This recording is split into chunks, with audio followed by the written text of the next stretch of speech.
Welcome to another episode of Coming Out Stories from What Goes On Media with me, Emma Goswell. Thanks for listening, and by the way, if you are loving this podcast, please tell your friends. Oh, and also rate us and give us a review on iTunes. It all helps spread the word and spread the love. Right, let's get stuck into the episode then, where you're about to meet a real-life ghost hunter, or should I say paranormal investigator. Here's Ray. I always knew there was something different about me. You know, a lot of people will understand this who have been in this situation. I felt different. I didn't feel like a normal young lad. I didn't feel like the young guys in the playground. I always wanted to be with my best friend Rosie or Emma, you know, and do kind of not so much girly things, but just be in their company. And I knew that I didn't want to be playing football or playing soldiers or, you know, just things like that. And I just couldn't put my finger on it at the time because I think I was so young. I just knew I was different, but I didn't know how, but I just knew I wasn't a regular person. It's funny, isn't it? As soon as you said soldiers, I went, oh my God, I used to play soldiers with my next door neighbour, Timothy. I made him join my army and everything. So as queer people, we know we're different, but we're not sexualised at that time, are we? We don't know why we're different. Yeah. I mean, if the girl said to me, oh, we're having a party, a little get together at school, we're having tea at Emma's house, and we'd end up playing sort of, you know, like hairdressers or something like that. And I thought, oh, this is fun. I like this. You know, I'm up for this. Or we'll have a tea party in the garden with the dolls. And I thought, yeah, to me, that was normal. Yeah. You know, and I felt comfortable with it. And did the girls completely accept you and take you on as one of their own? Oh, 100%. I think they loved it. I think there were some people at school who were more, how can I say, more open and more worldly about things, or they learnt things earlier than I did. They probably knew what gay was or lesbian or, you know, that kind of thing. But I didn't. I was very shielded, I think. Let's put this in some sort of context, though. I don't want to guess your age and I don't know where you've grown up. So let's just put this in a sort of a year or a decade and a place. Well, I mean, I'm turning 50 next Thursday.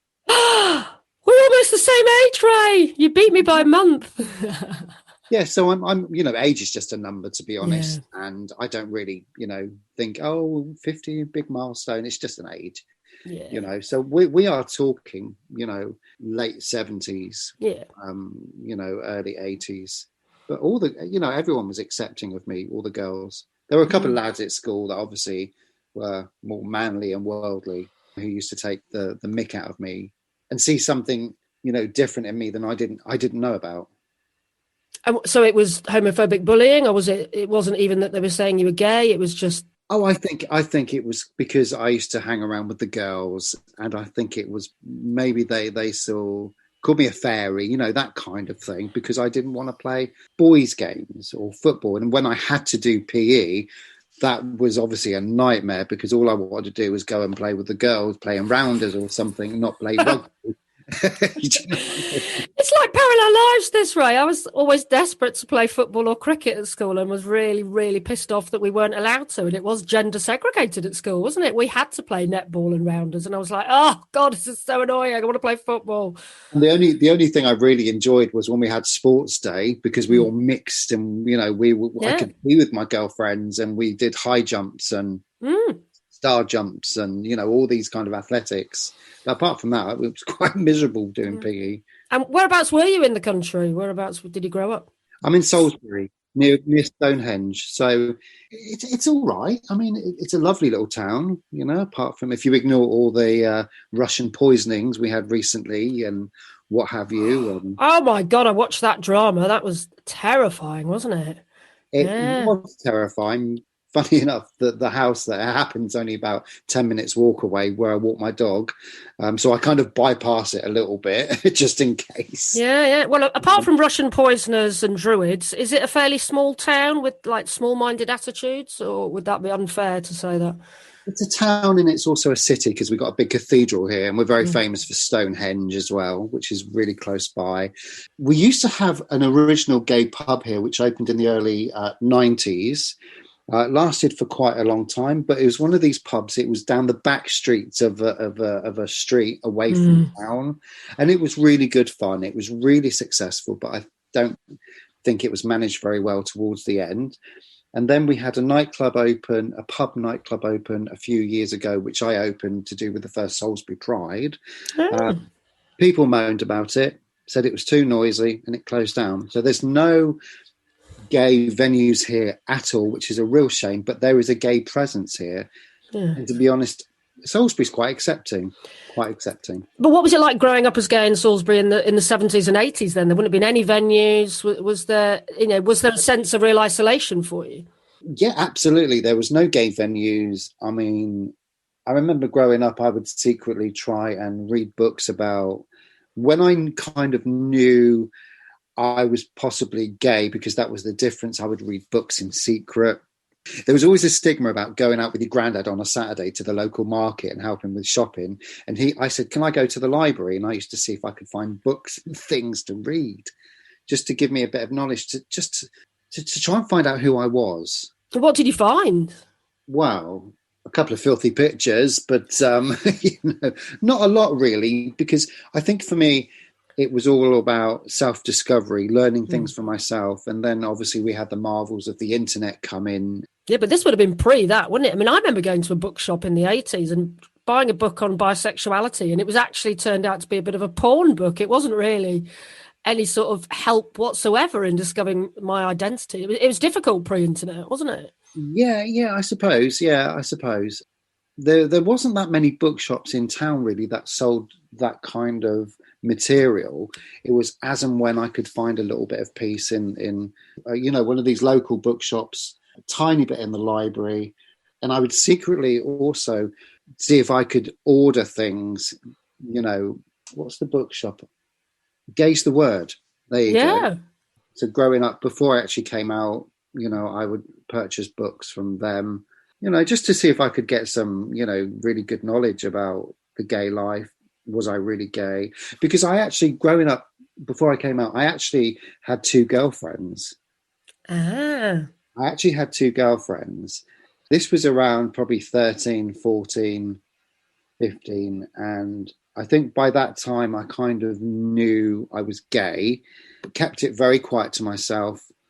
And I thought, if I have a girlfriend, it's either going to make me or break me. It's either going to be, yes, that's who I am, or no, I'm not.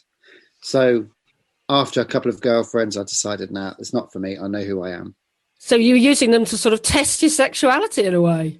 I know it sounds really bad, but yeah, honestly, I had a couple of experiences with one of them, in a sexual way. And I just knew, nah, it's absolutely not for me. Not my.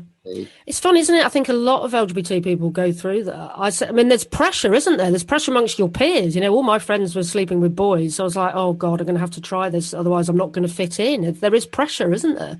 Yeah. And I'm the youngest of four. So I've got three sisters above me. And I've lucky enough still got my mum and dad.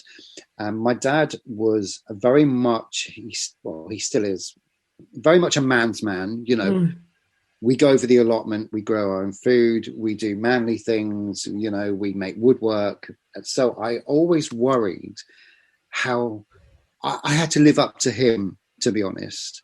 So having a girlfriend, oh yeah, he was really proud, really happy. But I think with my mum, I think a mother's instinct, she always knew, she always knew that I was gay. I think she always knew, always. So you got a sense from your dad, though, that there would be some sort of disapproval when he came out, did you? Oh, gosh, there was a lot of disapproval. So basically, I came out when I was 16. I was that confident. I knew I was gay. I thought, do you know what? I'm going to sit my parents down and speak to them. So I said, Mum, Dad, I need to tell you something. And then I said, I just came out with it, and I don't know where I got the guts to do it, because I feared my dad a little bit. I said, I'm gay. I'm a homosexual. And my dad said, no, you're not. You've had two girlfriends. I said, no, I am. My mum was like, really lovely. She was, if this is who you are, if this is what you feel you are, I'll support you all the way. I'm happy for you. I just want you to be happy. But my dad was the complete opposite. He was a bear with a sore head. He wouldn't speak to me for 6 months. Wow. And you're living with him at this stage? Yeah, that's very, hard. very, very awkward because I didn't leave home till I was 18, Mm. so it was a few years of frostiness. But after 6 months, he started to talk to me because he had to. And if we were watching telly and anything gay related or gay topic came on the news, he would give me that kind of side-eyed look, Oh. and I was thinking, awkward, It was just. And yet your mum was fine. Was there a sense that she tried to talk him round, or she I just think left they him to probably it? had their conversations. Mm. They had their conversations. I'm sure they did. But he's very much old school, where a woman's place is in the kitchen. That's where she stays. If he wants a cup of tea, she has to make it. He would, he's very old school that way. And to a point, he still is. He still is. I mean, he's 84, and he still sits in this chair saying, "Are we having dinner now? Are we having a cup of tea now?" God. I love my dad a bit, don't get me wrong, and I love my parents, but he's still very old school. So did you come out to them without even having a boyfriend? Did you were so sure in yourself that you were gay, you just thought you'd do it? I didn't have any kind of experiences till I actually moved to London. I moved to London when I was 18. Years ago, there was a pen friend organisation called Gay Les, and it was really, it was really old fashioned. And you signed up to have pen friends, like gay or lesbian pen friends. And I thought, do you know what? This is probably the best route for me to make some gay friends. Yeah. So I made a gay friend called Bruce, funny enough, and we met a few times, and we ended up forming a relationship. And he was the reason I moved to London, because I was so sure, and we got on so well. And I moved to London, and that was it. So you were with Bruce. So Bruce was your first boyfriend, was he? Bruce was my first boyfriend, my Oh. first sexual experience, my first everything. He took me all around the gay bars, and it was like me being in The Wizard of Oz. It was just, wow, this life. I mean, this crazy life, this colourful life was just, this is me. So this is like a really early version of Grindr, isn't it? You actually wrote letters to each other for ages before you met. Yeah, and at the time we used to telephone each other, but I used to go to a telephone box, Yeah. make sure I've got plenty of 10p's, and we used to speak for half an hour or 15 minutes, 20 minutes at a time, because I didn't want Bruce phoning me on the landline, or I didn't want to phone from the landline because we would be on there for hours, and I didn't want my dad or anyone to know. And so did you eventually tell your parents about Bruce? Oh yeah, they met him. Yeah, they met him. And, my dad's, might have his issues, but he's always very polite and very courteous, always would make anyone welcome, whether he didn't really approve of the lifestyle or not. And I'm guessing you had to have a mum, dad, I'm moving to London to be with Bruce conversation then. Oh, no, God, no. No. Actually, no, I didn't. Actually, I lied a little bit. I said I need to move on. I need to move out. I'm 18 and I need to fly the nest. And I said, I've got a job in London working for Boots. And did you? Yeah. Boots, the chemist, working for the photographic department. And they said, oh, that's great. You will be okay. I said, yeah, I've got somewhere to live, because I was actually going to move in with Bruce, but they didn't know that in East London. And that's how it went. That's how the story went. But obviously it all came out on the wash, and I was honest enough to tell them in the end. And did it work out with Bruce? No, it didn't. Well, I mean, it's very rare, isn't it? If you were still together now, that would be like gay history, I think, really, if you'd been with your first boyfriend. Yeah, exactly. I mean, he was my first love. Yeah. And he was from an ethnic background. He was from an Indian background. But his dad was English, his mum was Indian. Sadly, his mum didn't really approve of me. She thought I was someone in the gutter that Bruce had picked up and just decided to be with. And to me, that was just too much to handle.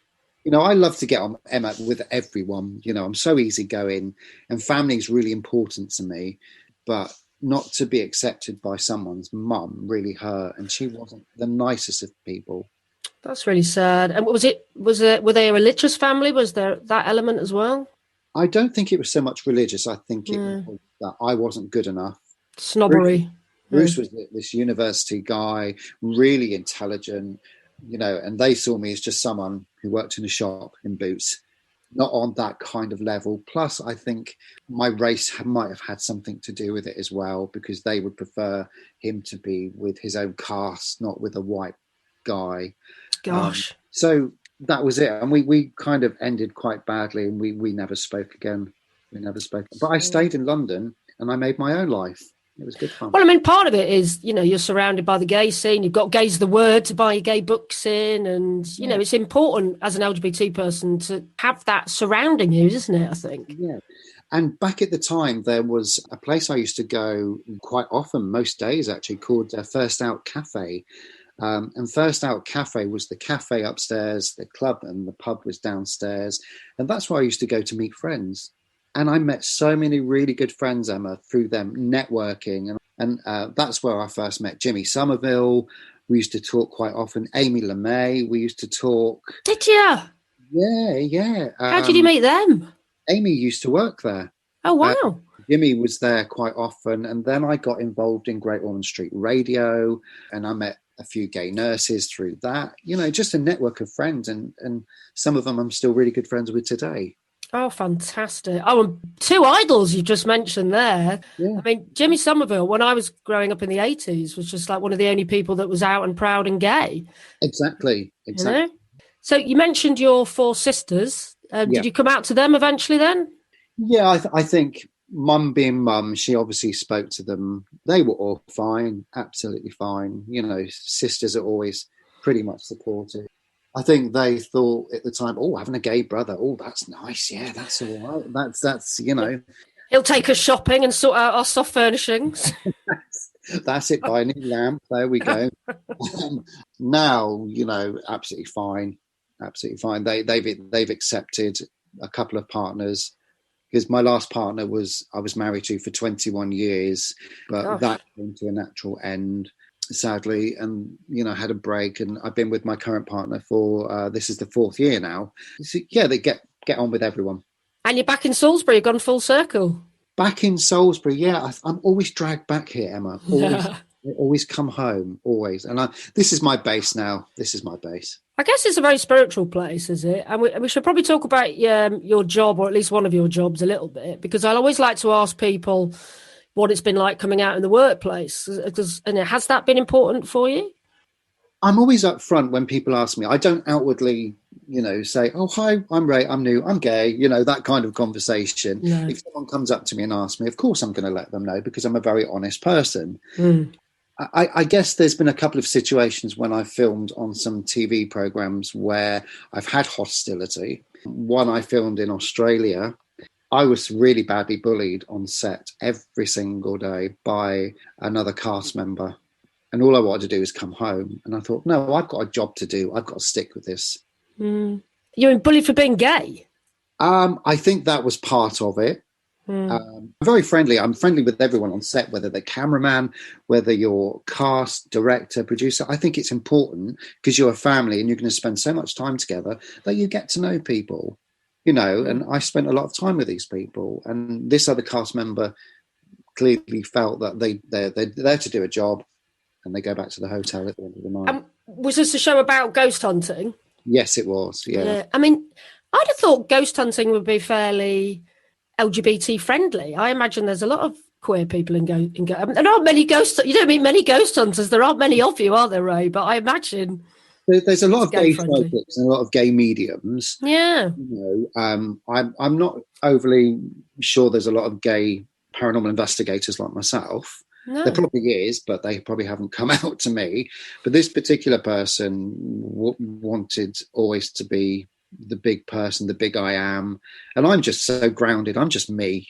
And maybe that was a threat. I don't know, Emma. I don't know. But we no longer talk. I wouldn't bother, to be honest. I mean, mainly your job is working with dead people, isn't it? So this is an odd question. Have you ever really much been judged by a dead person?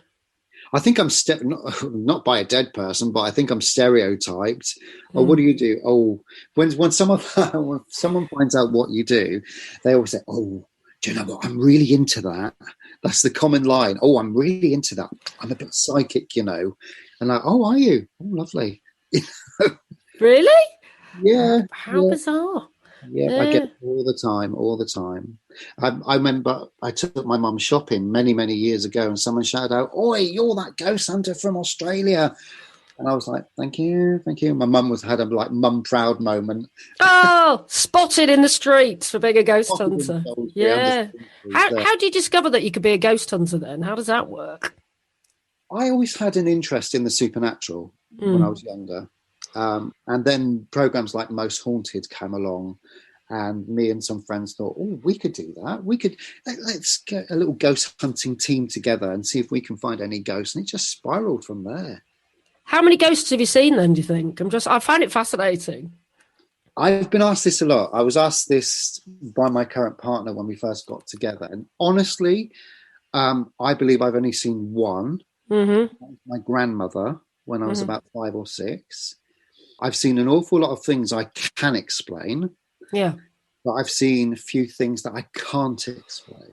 And the things I can't explain, because I'm quite logical, those are the things that really excite me, because I can't explain them. What did I see? Did I really see something? Who knows? It's a fascinating career, isn't it? That you don't meet many ghost hunters. No, I mean, it's at the moment, it's obviously, because of the current situation, we're not doing a lot of things at the moment.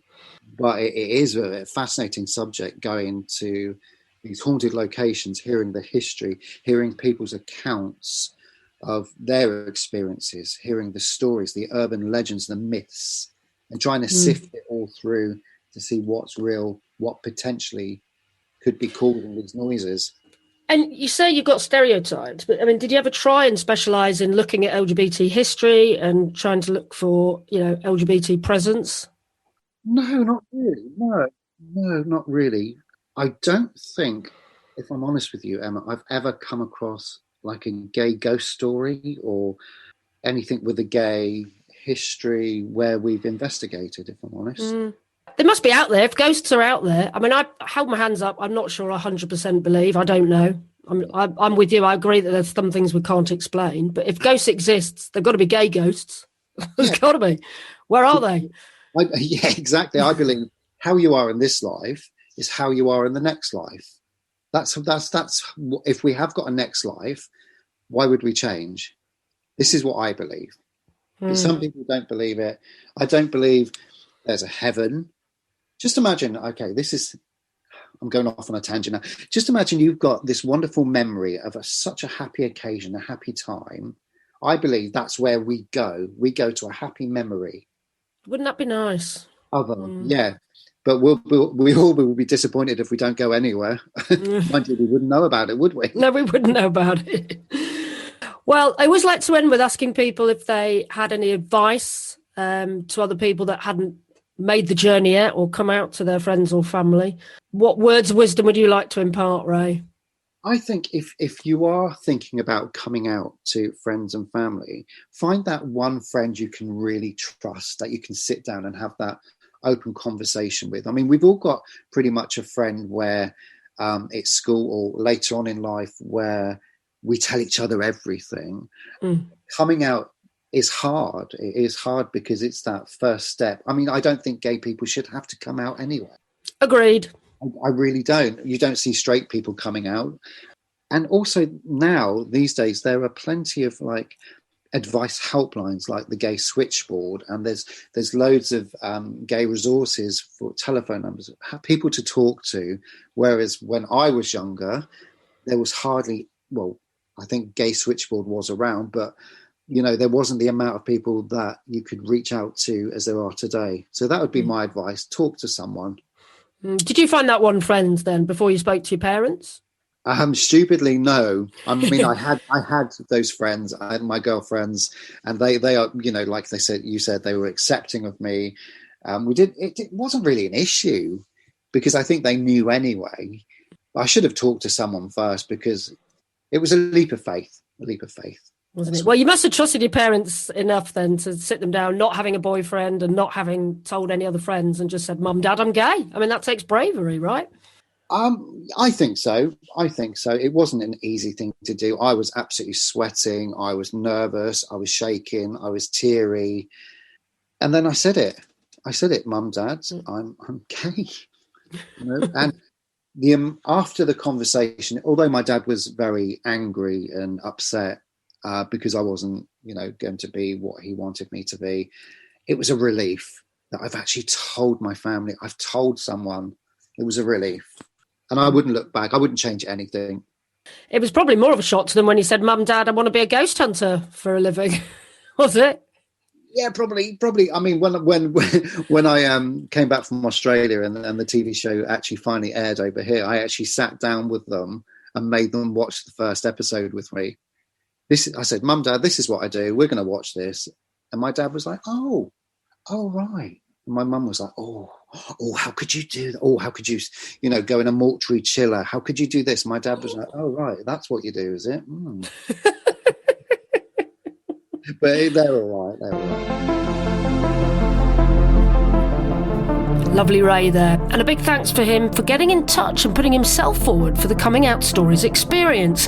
And if you think you've got a great story that people should hear, then you can follow us on Twitter at Come Out Stories and message us there. Or why not check out our brand new shiny spangly website and message us through that. It's simply comingoutStoriesPodcast.com. Oh, and nice of Ray to mention how important getting his hands on LGBT literature was. If you go to our website, you can also then get your hands on our book, Coming Out Stories, edited by myself, Emma Goswell, and Sam Walker. So just a quick reminder, that's comingoutStoriesPodcast.com. Right, next week you'll be hearing from Sam. Now, she knew over 20 years ago when she was a teenager that she was attracted to women. But she didn't come out as a lesbian until a revelation during lockdown last year. I gained a qualification in teaching meditation, and it was talking about being your true self. And I thought, if I'm going to teach meditation and I'm going to be my true self, then I need to say what I truly am. And it was quite emotional for myself because I've been fighting it, and I don't know why.